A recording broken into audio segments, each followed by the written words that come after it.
ഈ പാറയാണ്. ഈ പാറമേൽ ഞാൻ എന്റെ സഭ സ്ഥാപിക്കും. നരകകവാടങ്ങൾ അതിനെതിരെ പ്രബലപ്പെടുകയില്ല. നീ ഭൂമിയിൽ കെട്ടുന്നതെല്ലാം സ്വർഗത്തിലും കെട്ടപ്പെടും. നീ ഭൂമിയിൽ അഴിക്കുന്നതെല്ലാം സ്വർഗത്തിലും അഴിക്കപ്പെടും. പ്രിയ സഹോദരങ്ങളെ, കർത്താവായ യേശുക്രിസ്തു സ്ഥാപിച്ച കൂദാശകളോട് ചേർന്ന് നിന്ന് പ്രാർത്ഥിക്കുമ്പോൾ ഈ ഒരു നിമിഷം കത്തോലിക്ക സഭയെയും സഭയുടെ ശുശ്രൂഷകളെയും ഓർക്കുകയാണ്. കാരണം അത് വിശ്വാസത്താൽ സ്ഥാപിക്കപ്പെട്ട സഭയാണ്.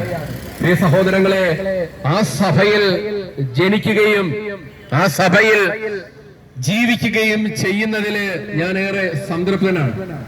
കാരണം സഭയിലൂടെ ലഭിക്കേണ്ട കൂദാശകള് ജീവിതത്തിൽ ലഭിക്കുകയും അതനുസരിച്ച് വലിയ തിരുത്തലുകൾ ലഭിക്കുകയും ചെയ്യുമ്പോഴാണ്